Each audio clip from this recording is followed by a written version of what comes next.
Okay, I wrote this piece on sa first Kalon Barak Ridge. Wow. Kalon Barak, Bigkas, Saragani. I wrote doon sa mga upuan dyan. Isulat sa gilid ng bangin.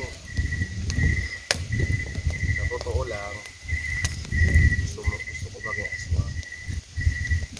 Maglipad-lipad sa mga bundok, sa ulap, maglupa-lupa. Sa malalalim na bangin, ako magtingin-tingin, tikman ang lamig at hamog, hangin. Gusto ko paggabi walang bituin, yung nagataligsik.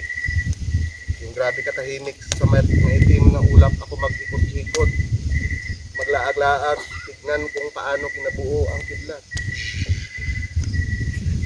Pag ako naging aswang, hindi na ako magutom. Maraming pagkain. Wala nang problema na ginaisip. Madaming kasama. Mainit, masaya. Nagakanta-kanta, nagatula-tula sa usok at apoy, nagalakad-lakad sa ulap, nagkatawa-tawa parang walang problema.